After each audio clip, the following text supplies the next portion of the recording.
الحمد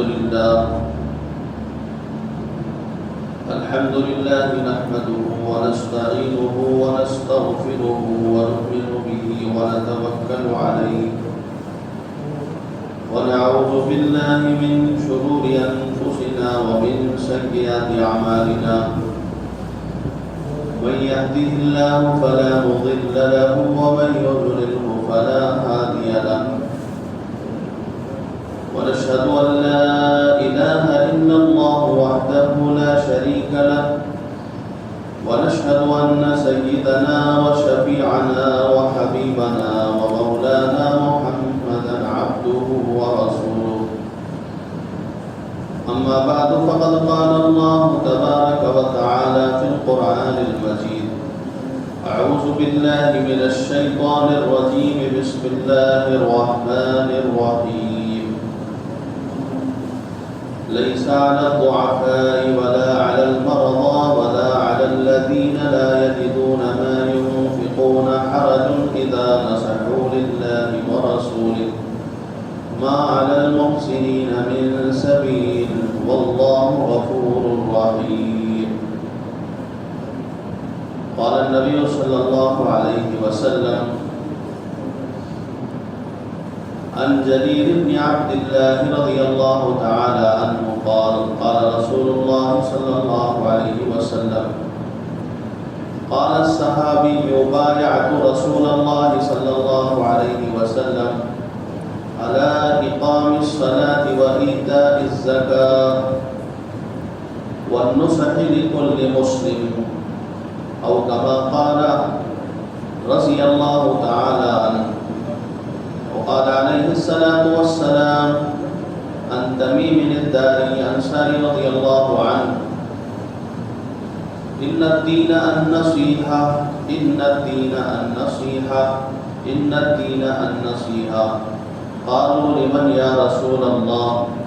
قال لله ولكتابه ولرسوله ولأئمة المسلمين ولعامتهم أو كما قال رسول الله صلى الله عليه وسلم. محترم سامعین، بزرگان اعلام، گزشتہ جمعہ میں نے آپ کی خدمت میں یہ جو حدیث ابھی میں نے آپ کی خدمت میں تلاوت کی اس پر کچھ باتیں عرض کی تھی کہ اس حدیث میں خیر خواہی سے کیا مراد ہے. سب سے پہلے آیت کریمہ جو میں نے اس وقت پڑھی ہے آپ کی خدمت میں، اس کا ہم معنی اور ترجمہ سمجھ لیں. اللہ تعالیٰ کیا ارشاد فرماتے ہیں. سورۃ التوبہ کی آیت ہے. اللہ تعالیٰ نے جب جہاد فرض کیا تو اس موقع پر تمام مسلمانوں کے لیے اس وقت فرمایا کہ بغیر کسی عذر کے رہ جانا، راہ خدا سے جانے میں رہ جانا، تو یہ عذر قابل قبول ہے. اور اس موقع پر اللہ نے اس آیت میں فرمایا ليس على الضعفاء ولا على المرضى ولا على الذين ما يجدون ما ينفقون حرج إذا نصحوا لله ورسوله.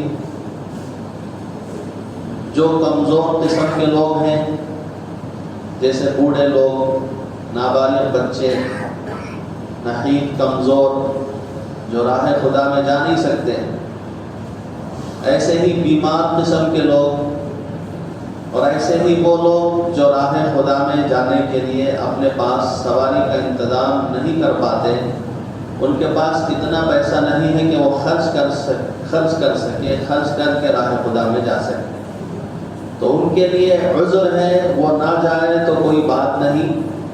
لیکن آگے اللہ نے فرمایا، یہی مجھے بتانا ہے، اذا نصحوا للہ ولرسولہ، اذا نصحوا للہ ولرسولہ، جبکہ وہ اللہ کے لیے، رسول اللہ کے لیے خیر خواہی کا جذبہ لے کر اپنے وطن کے اندر رہتے ہو، تو خیر خواہی کا جذبہ حضرت رسول پاک صلی اللہ علیہ وسلم نے ایک مرتبہ غزوے میں جاتے ہوئے ایک صحابی سے کہا کہ ہم ایسے لوگوں کو اپنے وطن مدینے میں چھوڑ کر آئے ہیں، وہ تمہارے ساتھ نہیں ہے راہ خدا میں، لیکن پھر بھی انہیں تمہاری طرح کا اجر و ثواب ملے گا۔ وہ کون لوگ ہیں؟ جو کمزور قسم کے لوگ ہیں اور جو بیمار قسم کے لوگ ہیں اور جن کے پاس زاد و راحلہ نہیں ہے غزوے میں شرکت کے لیے، اور ان کا جذبہ یہ ہے کہ ہمارے پاس میں اگر کچھ پیسہ مال دولت ہوتا، ہمارے پاس بھی سواری ہوتی تو ہم بھی رسول پاک صلی اللہ علیہ وسلم کے ساتھ غزوے میں شرکت کرتے۔ تو نصحوا للہ ولرسولہ، نصیحت کا لفظ اس قرآن پاک کی اس آیت میں موجود ہے۔ اور آگے رسول پاک صلی اللہ علیہ وسلم نے فرمایا ان الدین النصیحہ، ان الدین النصیحہ، 3 مرتبہ فرمایا کہ دین سراپا خیر خواہی کا نام ہے۔ نصیحت کہتے ہیں خالص کرنا، شہد کو خالص کرنا، کسی چیز کو خالص کرنا، اللہ کے لیے خیر خواہی، اللہ کے کتاب قرآن مجید کے لیے خیر خواہی، اور رسول اللہ صلی اللہ علیہ وسلم کے لیے خیر خواہی، اور ائمہ دین، حکام، حکمران، ان کے لیے خیر خواہی، اور تمام مسلمانوں کے لیے خیر خواہی۔ ان تمام لوگوں کے حق میں مسلمان زندگی گزارے گا خیر خواہ بن کر۔ اللہ کے لیے خیر خواہی کیا ہے؟ جیسا کہ آپ نے سنا گزشتہ مرتبہ، اللہ کو ایک جاننا، اللہ کو ایک ماننا، اللہ کے احکامات پر عمل کرنا، میرے حق میں، ہر انسان کے حق میں اللہ نے تقدیر جو لکھا ہے اسے قبول کرنا۔ حدیث میں ہے، ترمذی شریف کی حدیث ہے، زمین اور آسمان کی پیدائش سے 50,000 سال پہلے اللہ نے تقدیر لکھ دی ہے۔ حضرت شاہ ولی اللہ محدث دہلوی رحمۃ اللہ علیہ فرماتے ہیں تقدیر کے 5 مراحل ہیں، مرحلہ وار اس کا ظہور ہوا ہے۔ سب سے پہلے اللہ کے علم میں تقدیر، اللہ کے علم ازلی میں جو کچھ ہونے والا ہے قیامت تک، کوئی شقی بنے گا، کوئی سعید بنے گا، کوئی بیمار بنے گا، کوئی مالدار بنے گا، کوئی غریب بنے گا، ساری تفصیلات، بچہ ہوگا، بچی ہوگی، کون کب مرے گا، کس کا کتنا رزق ہے، کہاں کس کی موت ہے، ساری تفصیلات اٹل طور پر، قطعی طور پر اللہ کے علم میں موجود ہے، اللہ کے علم میں موجود ہے۔ ایک مرتبہ رسول پاک صلی اللہ علیہ وسلم تشریف لائے صحابہ کے درمیان، اور آپ کے دونوں ہاتھوں میں 2 صحیفے تھے، 2 کتابیں تھیں، 2 دفتر تھے۔ آپ نے داہنے ہاتھ میں جو صحیفہ تھا اس کی طرف اشارہ کر کے کہا کہ اس میں جنتیوں کے نام ہیں، قیامت تک جو جو جنت میں جائیں گے ان کے نام، اور ان کے آبا و اجداد کا بھی نام ہے، یہ کس کا بیٹا ہے، یہ جنتی کس شخص کا لڑکا ہے، اس کے دادا کا نام کیا، پردادا کا نام کیا، یہ کس قبیلے سے تعلق رکھتا ہے، کس خاندان سے تعلق رکھتا ہے، ساری تفصیلات اس کے اندر۔ اور پھر نیچے اس کتاب کے اندر رسول اللہ نے فرمایا کہ ٹوٹل کر دیا گیا، سب کو جمع کر دیا گیا، اب ایک جنتی بھی ادھر سے ادھر نہیں جا سکتا، اور کوئی نیا جنت کے فہرست میں اس دفتر میں آ نہیں سکتا۔ اٹل طور پر فیصلہ ہے، اتنے افراد، اتنی تعداد یہ جنت میں جائیں گے۔ دوسرے دفتر کی طرف اشارہ کر کے رسول پاک صلی اللہ علیہ وسلم نے فرمایا، ترمذی شریف کی حدیث ہے جلد ثانی کی، آپ نے فرمایا کہ یہ دفتر ہے جہنمیوں کا، اس کے اندر جہنمیوں کے نام ہیں اور ان کے آبا و اجداد کا نام ہے، یہ جہنمی کس کا لڑکا ہے، اس کے دادا کا نام کیا ہے، یہ کس خاندان سے تعلق رکھتا ہے، کس قبیلے سے تعلق رکھتا ہے، یہ ساری تفصیلات اس کے اندر ہیں۔ اور پھر یہ فرمایا کہ ایک بھی جہنمی اس میں کمی نہیں ہو سکتی اس کے اندر، اور کوئی شخص اس کے اندر اضافہ نہیں ہو سکتا. جتنی تعداد اس کے اندر اللہ نے لکھ دیا ہے اتنی ہی تعداد جہنم میں جائے گی، اور جتنی تعداد اس جنت کے دفتر میں لکھ دیا ہے اتنی ہی تعداد جنت میں جائے گی. اب ہمیں فکر ہونا چاہیے کہ ہمارا نام کس میں سے ہے، جنت کے دفتر میں سے ہے یا جہنم کے دفتر میں سے. جب یہ بات بتائی رسول پاک صلی اللہ علیہ وسلم نے تو صحابہ نے کہا اللہ کے نبی پھر جب فیصلہ ہو چکا ہے جنتیوں کا جہنمیوں کا تو پھر عمل کیوں کریں، نماز کیوں پڑھیں، عبادت کیوں کریں، حج کو کیوں جائیں، روزہ کیوں رکھیں، راہ خدا میں در در کی ٹھوکریں کیوں کھائیں، اتنے مجاہدے ریاضتیں کرنے کی ضرورت کیا ہے. آپ نے فرمایا کہ سددوا وقاربوا، عمل کرتے رہو، عمل پر جمے رہو، نیک کام کرتے رہو، نیک کاموں میں جمے رہو، یہی نیکی تمہیں جنت میں لے جائے گی. زیادہ دور نہیں جانا. سرکل، عبادتوں کا جو سرکل ہے، دین کا جو سرکل ہے، جو باؤنڈری ہے، اسی میں رہنا اور وسط میں رہنا، درمیان میں رہنا. باؤنڈری کے قریب بھی جاؤ گے، سرکل کے قریب بھی جاؤ گے تو پھر واپسی ناممکن ہے. اور ایسے عقیدے اگر تم نے خراب کر لیے، اپنے اعمال خراب کر لیے تو دین حق سے دور ہو جاؤ گے، تو پھر مرنے سے پہلے دین حق پر آنا مشکل ہو جائے گا. اس لیے فرمایا سددوا، قریب قریب رہو، درست درست رہو، دین پر جمے رہو، دین کے اندر استقامت پیدا کرو، اور زیادہ دور نہ جاؤ. جاؤ بھی تو قریب قریب رہو کہ واپسی ممکن ہو جائے. ایک حدیث میں یہ بتایا گیا کہ جنتی ایک شخص جنت والے اعمال کرے، نماز روزے کا پابند، کیا اس کی تہجد، کیا اس کا اشراق، کیا اس کی عبادتیں، ماشاءاللہ، اچانک اس کی زندگی چینج ہو جاتی ہے. عبادتیں کرتے کرتے اس کا درجہ اتنا بلند ہو جاتا ہے کہ اس کے اور جنت کے درمیان ایک ہاتھ کا فاصلہ ہوگا. اچانک مرنے سے پہلے اس کی زندگی چینج ہو جاتی ہے اور پھر برے اعمال میں وہ مشغول ہو جاتا ہے، فسق و فجور میں مبتلا ہو جاتا ہے. آخرکار اس کی موت جہنمیوں والے اعمال پر ہوگی اور اسے جہنم میں جانا پڑے.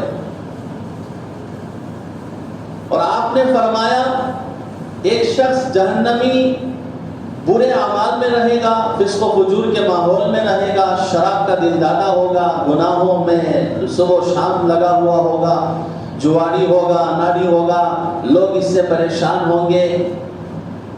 اس کی برائیاں اتنی زیادہ کہ اس کے اور جہنم کے درمیان ایک حد کا فاصلہ ہے. اچانک اس کی زندگی چینج ہو جائے گی، وہ نیک اعمال کرنے لگتا ہے اور اس کی موت جنت والے جنتیوں کے اعمال پر ہوگی اور وہ جنت میں جائے گا. اس حدیث میں بتایا گیا کہ کسی کو برائی پر دیکھو تو یہ مت سمجھو کہ بھائی یہ بہت ہی برا ہے، یہ جہنمی ہے، ہو سکے مرنے سے پہلے اسے جنت والا عمل مل جائے اور جنت میں چلا جائے. حضرت امام نووی رحمۃ اللہ علیہ شارح مسلم یہ فرماتے ہیں ایسا کم ہوا ہے خیر سے شر کی طرف جانے والے، ایسا کب ہوا ہے کہ خیر کے کام کرتے کرتے، نیک کام کرتے کرتے اچانک شر کی طرف چلا جائے، ایسا کب ہوا ہے. یہ زیادہ ہوا ہے کہ شر کی طرف جانے والے، فسق و فجور میں مبتلا لوگ، گناہوں میں مبتلا لوگ، یہ اچانک اپنا فسق و فجور بند کر دیتے ہیں، توبہ کر لیتے ہیں، استغفار کر دیتے ہیں اور پھر جو ہے وہاں سے اس طرف خیر کی طرف آ جاتے ہیں. ایسا بہت زیادہ ہوا ہے. تو الغرض رسول پاک صلی اللہ علیہ وسلم نے جب فرمایا کہ یہ جنتیوں کی فہرست ہے، یہ جہنمیوں کی فہرست ہے، تو صحابہ نے کہا عمل کیوں کریں؟ تو آپ نے فرمایا عمل کرتے رہو، عمل کرتے رہو. جنتی ہے تو جنت والے اعمال اس کے لیے آسان کر دیے جائیں گے، جہنمی ہے تو جہنمیوں والے اعمال اس شخص کے لیے آسان کر دیے جائیں گے. عمل کرتے رہو، عمل کرتے رہو، عمل سے جنت بھی ملے. جو بھی جائے گا جنت میں اللہ کے فضل سے جائے گا، لیکن اعمال صالحہ کے واسطے سے جائے گا. جو بھی جہنم میں جائے گا اپنے برے اعمال کی بنیاد پر جائے گا. اور آج ہم میں سے ہر ایک کے پاس تھرمامیٹر ہے، ہم چیک کر لیں ہماری زندگی کی گاڑی کہاں جا رہے ہیں، زندگی کا رخ کہاں ہے، جنت والے اعمال کی طرف ہے، جہنمیوں کے اعمال پر ہے۔ خاتمہ ایمان پر ہوگا تو جنتی ہے، اور اگر خاتمہ ایمان پر نہیں ہوا، کفر پر ہوا، فسق و فجور پر ہوا، تو پھر میرے دوستو مسئلہ بگڑ جائے۔ حضرت رسول پاک صلی اللہ علیہ وسلم نے فرمایا کہ اللہ تبارک و تعالیٰ نے زمین اور آسمان کی پیدائش سے 50,000 سال پہلے اللہ نے تقدیر لکھ دی۔ سب سے پہلے تقدیر کا مرحلہ جیسے میں نے بتایا کہ اللہ کے علم ازلی میں ساری تفصیلات، اور اس علم کا اللہ تبارک و تعالیٰ نے انعکاس فرمایا عرش پر۔ جیسے ایک انجینئر ہوتا ہے، اس کے ذہن کے اندر بلڈنگ کا خاکہ ہوتا ہے، کہاں کمرہ ہے، کہاں ہال ہو، کہاں کچن ہو، کہاں بیت الخلا بنایا جائے، ایک خاکہ، ایک نقشہ اس کے ذہن کے اندر ہوتا ہے، اور پھر اسی نقشے کے مطابق وہ کتاب میں ڈیزائن کرتا ہے، ایک پرچے کے اندر اسے لاتا ہے جو اس کے ذہن کے اندر باتیں ہیں۔ اللہ تبارک و تعالیٰ نے اپنے علم میں جو تقدیریں تھیں، جو تفصیلات تھیں، وہ تفصیلات عرش پر اللہ تبارک و تعالیٰ نے منعکس فرمایا، عرش نے اس کا تحمل فرمایا، اور پھر وہاں سے عالم بالا میں، عالم ارواح میں، جب حضرت آدم حضرت حوا کے ذریعے سے اللہ نے تمام قیامت تک ہونے والی ذریت کو بلایا اور سب سے کہا الست بربکم، کیا میں تمہارا پالنہار نہیں ہوں؟ تو سب نے کہا بلا، آپ ہی ہمارے پالنہار ہیں۔ ساری ارواحوں نے، غیروں کی، فاسقوں کی، فاجروں کی، یہودیوں کی، مشرکوں کی، مجوسیوں کی، تمام ارواحوں نے جواب دیا آپ ہی ہمارے پالنہار۔ اس عہد کو اللہ تبارک و تعالیٰ نے لیا۔ اس وقت تقدیر کا ظہور ہر انسان کے متعلق کیا ہوگا، اس وقت بھی ہوگا، جو اس وقت بھی ہوا، اور یہ تیسرے نمبر پر ہوا۔ اور چوتھے نمبر پر جب انسان کا مادہ ماں کے رحم کے اندر پلا بڑا، خون کا لوتڑا، اور پھر گوشت، اور پھر اس کے بعد جو ہے 4 ماہ کے اندر جب روح پھونکنے کا موقع آیا، تو حضرت جبرائیل علیہ السلام ایک فرشتہ آتا ہے، اور فرشتہ آ کر جو ہے روح پھونکنے کے بعد اس کے حق میں جو تقدیریں ہیں وہ ساری چیزیں لکھ دیتا ہے کہ اس کی عمر کتنی ہوگی، یہ شقی ہوگا کہ سعید ہوگا، اس کا رزق دنیا کے اندر کتنا ہے، یہ ساری تفصیلات لکھ کر فرشتہ چلا جاتا ہے۔ یہ چوتھے نمبر کا تقدیر کا ظہور ہے، اور 5ویں نمبر پر انسان دنیا میں آنے کے بعد وہ اپنی اپنی تقدیر کے مطابق کام کرتا رہتا ہے۔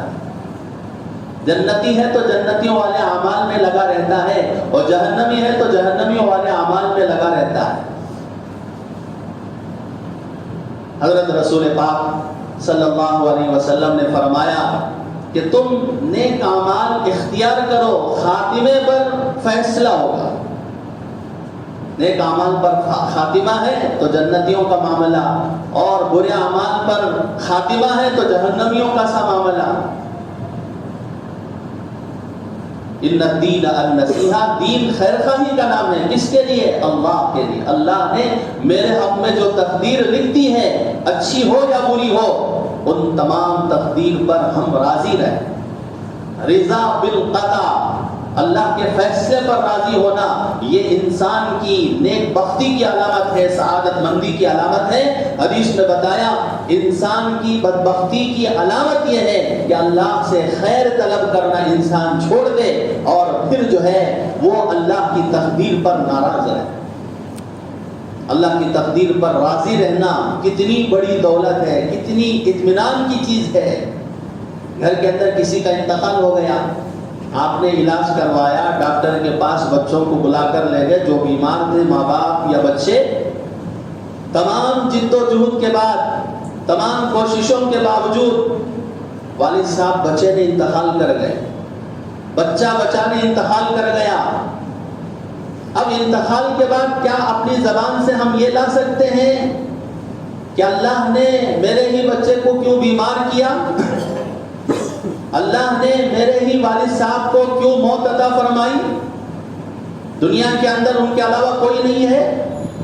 یہ جو شکوے شکایتیں ہیں، فرمایا کہ اس پر جو ہے لگام ڈالنا چاہیے، اس پر قابو پانا چاہیے۔ اگر شکوے شکایتیں انسان کرے گا تو پھر یہ اپنی تقدیر پر راضی نہیں ہے۔ کس کے حق میں کیا فیصلہ اللہ نے کیا ہے، وہ فیصلہ اس کے حق میں بہتر ہے۔ میرے حق میں کیا فیصلہ مناسب ہے وہ اللہ جانتے ہیں، میرے حق میں کیا فیصلہ مناسب نہیں ہے وہ اللہ جانتے ہیں۔ جیسے ایک شخص، اس کی بکری کی چوری ہو گئی، اس نے دعا کی، یا اللہ جس نے بھی اس جنگل کے اندر میری بکری کو اٹھایا ہے، آپ کا واسطہ دیتا ہوں کہ اس کو میرے سامنے بالکل آگے کر دیجیے، جس نے بھی میری بکری کو اٹھایا۔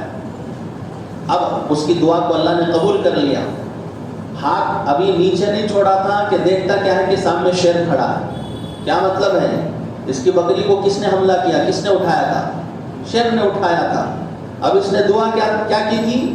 میری بکری کو جس نے بھی اٹھایا ہے، یا اللہ تیرے واسطے سے میں کہتا ہوں کہ تو مجھے اسے میرے سامنے کر دے۔ اب سامنے شیر ہے تو دم دباتا ہوا بھاگ گیا یہ شخص، پتلی گلی سے بھاگنے لگا، ارے ابھی تو بکری چوری ہوئی ہے، بکری جو ہے گم ہو گئی ہے، اب تو میری جان کے لالے پڑ جائیں گے۔ اب انسان جو چاہتا ہے اسی کے مطابق اللہ فیصلے کر دے، جو دعائیں کرے اسی کو مانتے ہوئے اسے قبولیت کا درجہ دے دے تو پھر زندگی اجیرن ہو جائے گی۔ ہم آگے دیکھ سکتے ہیں، پیچھے نہیں دیکھ سکتے، آگے دیکھ سکتے ہیں، دائیں بائیں سے بے خبر ہیں ہم۔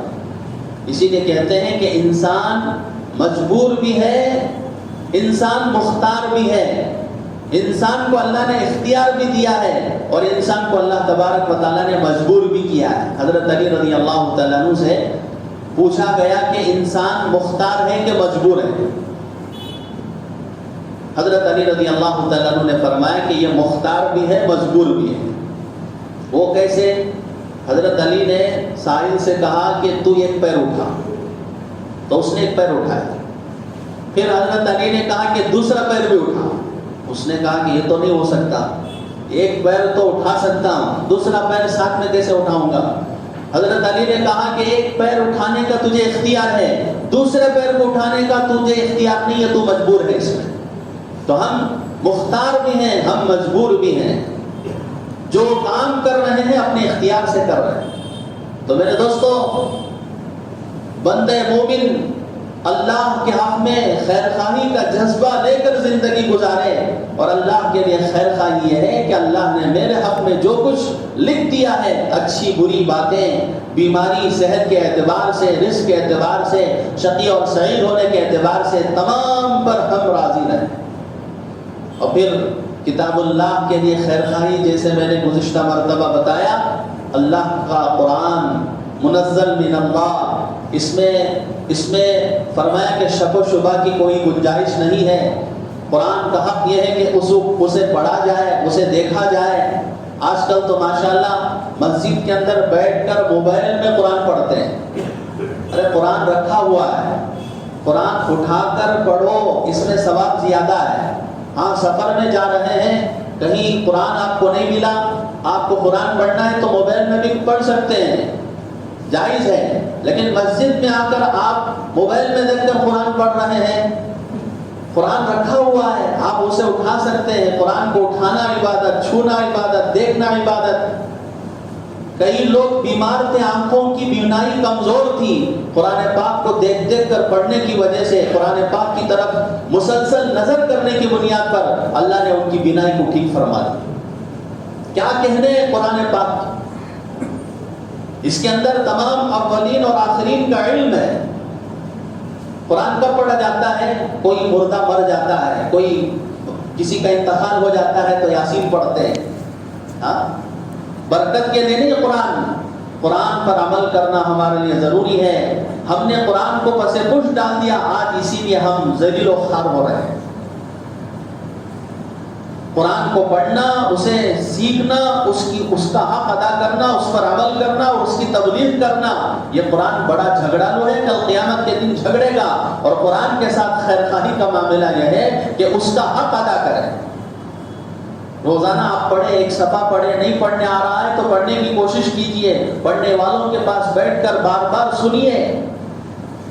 ہمارے اپنے گھر کے اندر قرآن پاک کی تلاوت ہو۔ آج کہتے ہیں کہ بلائیں آ گئے، مصیبتیں آ گئے، جادو ہو گیا، آصف جنات کا اثر ہو گیا گھر کے اندر، فلاں امیر کے پاس جاؤ، فلاں امیر کے پاس جاؤ۔ ارے نسخہ موجود ہے تمہارے پاس، آپ قرآن کیوں نہیں پڑھتے؟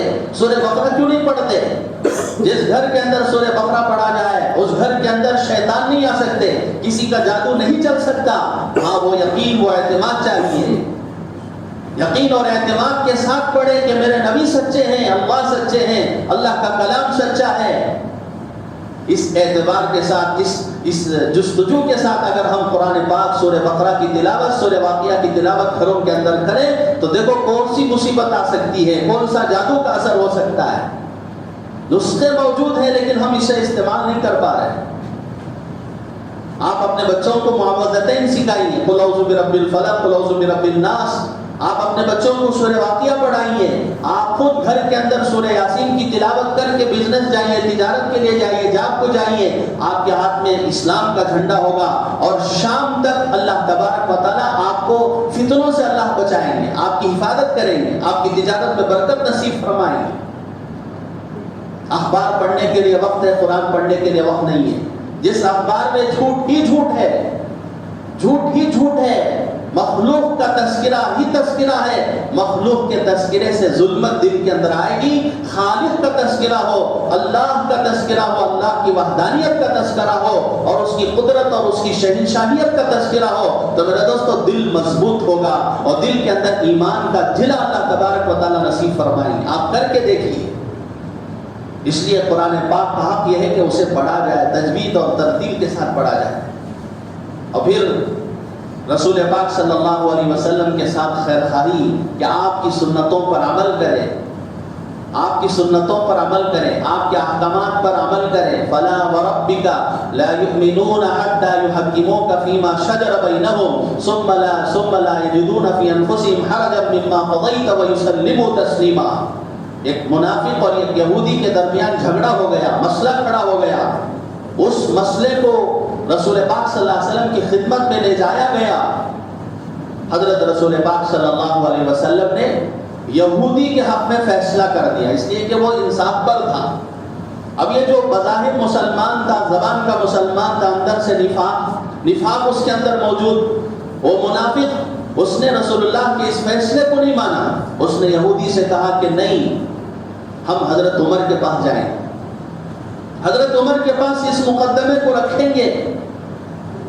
منافق رسول اللہ کے سامنے یہ فیصلہ اس لیے لے گیا کہ میں منافق ہوں، یہ یہودی ہے، میں زبان سے تو کلمہ پڑھتا ہوں، رسول اللہ میرے حق میں فیصلہ کریں گے اگرچہ کہ میں ظلم پر ہوں، ناحق پر ہوں۔ اس اعتقاد کے ساتھ وہ گیا تھا، اس خوش فہمی میں وہ گیا تھا، لیکن مسئلہ پلٹ گیا۔ پھر دوبارہ اس نے حضرت عمر کے پاس اس مسئلے کو رکھا، اس مقدمے کو رکھا، اور اس یہودی نے حضرت عمر سے کہا کہ یہ مسئلہ رسول اللہ پاک صلی اللہ علیہ وسلم سے ہو کر آیا ہے اور آپ نے ہمارے حق میں فیصلہ کر دیا ہے، لیکن اس نے نہیں مانا۔ حضرت عمر نے کہا کہ ابھی فیصلہ کروں گا۔ اندر گئے، گھر کے اندر سے تلوار لائے اور لا کر اس منافق کی گردن کو اڑا دیا اور کہا کہ جو رسول پاک صلی اللہ علیہ وسلم کے فیصلے کو نہ مانے اور اس فیصلے کے بعد کسی اور شخص کے فیصلے کا انتظار کرے، کسی اور شخص کے سامنے اپنا مقدمہ پیش کرے، عمر کا فیصلہ اس کے حق میں یہی ہوگا۔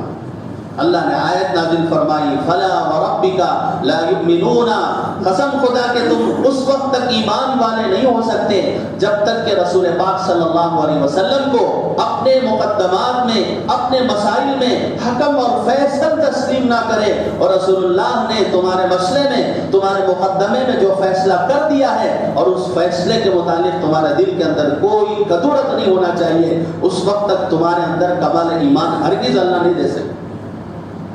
آپ صلی اللہ علیہ وسلم کی سنتوں پر عمل کیا جائے اور آپ کی سنتوں کو دل و جان سے قبول کیا جائے۔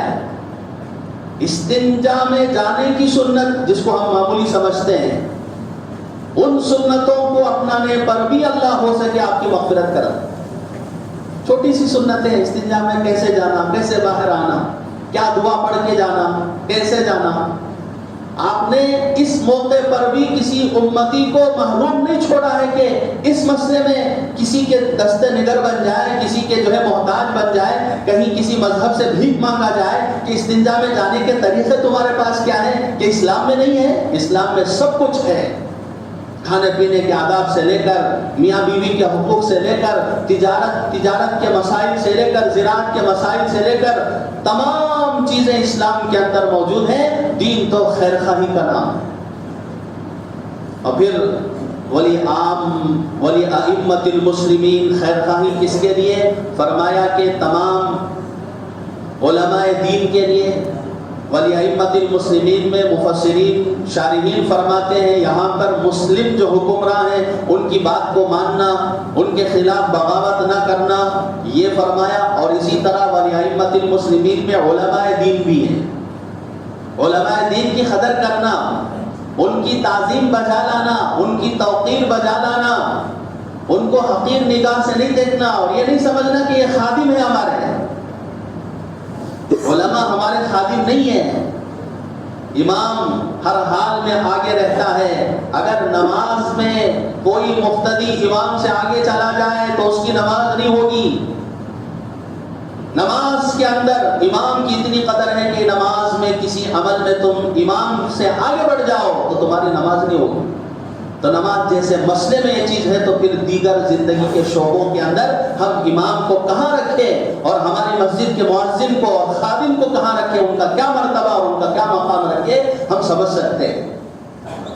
ایک صورت میں امام سے آگے ہوگا مقتدی، وہ کب ہے؟ جب وہ مر جائے، اس کی نعش آ جائے اور اس کا جنازہ آ جائے، تو اس صورت میں اس کا جنازہ سامنے ہوگا امام سے۔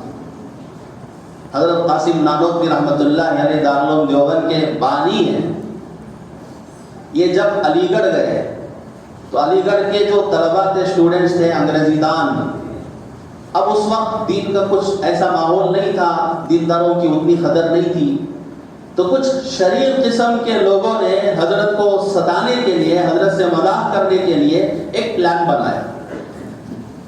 پلان کیا بنایا کہ دوستوں میں سے کسی شخص سے کہا کہ تم جنازے میں سو جانا، مردے کی سی ایکٹنگ کرو، اور ہم مولانا سے کہیں گے کہ مولانا جنازہ تیار ہے، آپ نماز جنازہ پڑھا دیجئے۔ جنازہ آپ کے سامنے، حضرت کے سامنے رکھا جائے گا، اور جو ہی اللہ اکبر کہیں حضرت تو آپ سیدھے کھڑے ہو جانا، اور حضرت ڈر جائیں گے اور حضرت کو گھبراہٹ ہوگی، اس طرح ہم مذاق کر سکیں گے۔ اس طرح انہوں نے پلان بنایا۔ جنازہ سامنے ہے، پیچھے لوگ موجود ہیں، اسٹوڈنٹس، طلبہ، اور حضرت نماز جنازہ پڑھانے کے لیے بالکل تیار ہے، اور وہ شخص لیٹا ہوا ہے، مرا نہیں ہے، ایکٹنگ کر رہا ہے مرنے کی۔ اور حضرت بار بار پیچھے مڑ کر کہنے لگے پڑھا دوں نماز جنازہ۔ نوجوانوں نے کہا پڑھا دیجیے، پھر دوبارہ پوچھا پڑھا دوں، تیسری مرتبہ کا پڑھا دوں، تو حضرت نے پڑھایا۔ وہ جو لیٹا تھا لیٹا ہی رہ گیا، اٹھا نہیں۔ من عادانی ولیا فقد آذنتہ بالحرب، جو کسی میرے ولی سے دشمنی کرے میں اس کے ساتھ اعلان جنگ کرتا ہوں۔ قرآن اگر غلط بھی چھپ جائے تو تعظیم کا حکم ہے۔ قرآن غلط چھپ گیا، اس نے کہیں ڈال دو، یہ نہیں ہے اجازت۔ قرآن غلط چھپ گیا تو اس کی اتباع، اس کے مطابق عمل نہیں کریں گے، لیکن تعظیم تو ضروری ہے۔ کسی عالم کے اندر برائی ہے تو اس کی برائی سے تو نفرت کریں گے، عالم دین کی نفرت نہیں کریں گے۔ ولی ائمۃ المسلمین میں یہ سب داخل ہے۔ اور پھر میرے دوستو، ولی عامتہم، آپ صلی اللہ علیہ وسلم نے فرمایا ہر مسلمان کے حق میں خیر خواہی یہ ہے کہ اگر وہ بیمار ہے تو اس کی عیادت کرو، وہ سلام کرے تو جواب دو، اس کی جنازہ ہو جائے تو شرکت کرو، وہ دعوت دے تو دعوت میں شریک رہو، اور وہ مجبور لاچار ہے تو اس کی مدد کرو، وہ مظلوم ہے تو اسے ظلم سے چھڑاؤ، وہ قید خانے میں ہے تو اسے قید سے چھڑاؤ۔ عام مسلمانوں کے حق میں یہ ہے تو پھر ائمہ دین کو پکڑ کے جیل خانوں میں بند کر دیا جا رہا ہے، اور مسلمان تماشائی بنائے بنے بیٹھا ہے۔ عام مسلمانوں کے حق میں خیر خواہی یہ ہے کہ کوئی مسلمان کسی مسلمان کو لاچار مجبور ہو کر نہ چھوڑے۔ تو اس کی غیبت نہ کرے، اسے جھوٹ نہ بولے، اس کے مال کو نہ ہڑپے، اسے دھوکہ نہ دے۔ ایک قصہ میں بتا دیتا ہوں، وقت ہو رہا ہے اور اس قصے کو بتا کر میں اپنی بات کو ختم کر دیتا ہوں۔ بہت ہی عجیب قصہ ہے۔ حضرت جریر ابن عبداللہ صحابی رسول صلی اللہ علیہ وسلم، حضرت جریر کے والد عبداللہ ہیں اور ان کے ساتھ لقب لگتا ہے بجری۔ حضرت جریر کے والد عبداللہ ہیں اور ان کی والدہ کا نام بجیلہ ہے، اور اس کی طرف نسبت کرتے ہوئے انہوں نے اپنے ساتھ جو ہے بجلی لگا دیا۔ تو حضرت عبداللہ بن جریر بجلی بہت اونچے درجے کے صحابی ہیں۔ جب یہ رسول پاک صلی اللہ علیہ وسلم کی خدمت میں آئے تو آپ صلی اللہ علیہ وسلم نے بہت ان کا اکرام کیا، اس لیے کہ بڑے گھرانے کے تھے، سردار قسم کے صحابی تھے۔ اور آپ نے اس موقع پر فرمایا کہ جب شریف معزز آدمی، اونچے درجے کا کوئی آدمی آپ کی مجلس میں آ جائے تو فَأَكْرِمُوهُ، اس کا اکرام کرو۔ ایسا نہیں کہ وہ آیا تو آپ نے دیکھا بھی نہیں اور اسے جو ہے آپ نے اکرام نہیں کیا، تعظیم نہیں کی۔ ہر ایک کو اس کا درجہ دینا ضروری ہے۔ تو یہ درجے کے صحابی حضرت جریر بن عبداللہ۔ تو حضرت جریر بن عبداللہ بجلی رضی اللہ تعالیٰ عنہ فرماتے ہیں کہ میں نے اپنے غلام سے کہا کہ بھئی تو میرے لیے ایک گھوڑا خرید کر لا، ایک گھوڑا خرید کر لا۔ حضرت جریر بن عبداللہ تشریف لے گئے۔ حضرت جریر بن عبداللہ کا غلام گیا بازار میں اور جا کر گھوڑا لے آیا حضرت جریر کے، اور کہا کہ حضرت 300 درہم میں نے اس گھوڑے کو خریدا ہے آپ کے لیے، آپ پیسے دے دیجیے اور گھوڑے کو لے لیجیے۔ حضرت جریر بن عبداللہ اس گھوڑے کو دیکھ رہے ہیں، غور سے دیکھ رہے ہیں، اور کہا بھائی میں اس کو 300 درہم میں نہیں لوں گا، 400 درہم میں لوں گا۔ کتنے درہم میں؟ 300 میں نہیں، 400 میں لوں گا میں۔ پھر تھوڑی دیر کے بعد کہنے لگے کہ نہیں بھائی اسے تو میں 500 درہم میں لوں گا۔ پھر کہا کہ نہیں اسے 600 درہم میں لوں گا۔ اس طرح ہوتے ہوتے حدیث میں ہے کہ انہوں نے 800 درہم میں اس گھوڑے کو خریدا، جبکہ گھوڑا بیچنے والا کتنے میں بیچ رہا ہے؟ 300 درہم میں بیچ رہا ہے، اور یہ کتنے میں خریدے؟ آج کوئی ہے ایسا کہ بھئی مارکیٹ میں دکاندار نے کسی چیز کو بتایا کہ اتنا ریٹ ہے اور لینے والا کہا کہ نہیں بھائی میں 500 میں نہیں لوں گا بلکہ 1000 میں لوں گا، 1500 میں لوں گا۔ کم کرنے والے تو آپ کو ملیں گے، بڑھا کر لینے والے آپ کو نہیں ملیں گے۔ یہاں تو معاملہ ہی الٹا ہے۔ 300 درہم کے غلام کو حضرت جریر بن عبداللہ 800 درہم میں لے رہے ہیں۔ لوگوں نے پوچھا حضرت یہ کیا معاملہ؟ وہ تو 300 میں دینے تیار ہے، آپ 800 میں لے رہے ہیں، آپ کو تو دھوکہ ہو گیا ہے، آپ دھوکے میں آ گئے ہیں۔ حضرت نے فرمایا کہ نہیں، اس گھوڑے کی قیمت 800 درہم ہی ہے، اور اس بیچارے کو اس کی قیمت کا اندازہ نہیں ہے، یہ بھولا بھالا ہے۔ اگر میں 800 درہم کے گھوڑے کو اس کے کہنے کے مطابق 300 درہم میں لے لیا تو پھر کیا ہوگا؟ میں نے رسول پاک صلی اللہ علیہ وسلم کے ہاتھ پر جو بیعت کی ہے اس بیعت کو میں نے توڑ دیا ہے۔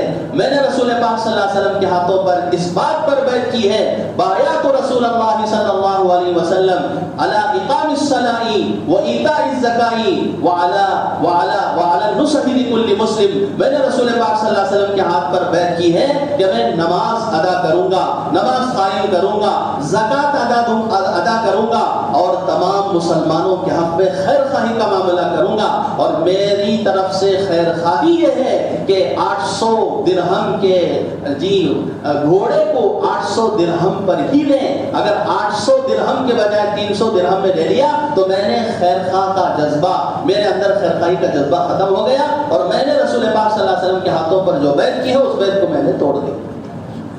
یہ ہے عام مسلمانوں کے حق میں خیر خواہی کا جذبہ۔ یہ حدیث میرے دوستوں علماء نے فرمایا ہے چوتھائی دین کا حصہ ہے، تمام دین کے تمام شعبے اس کے اندر آ گئے۔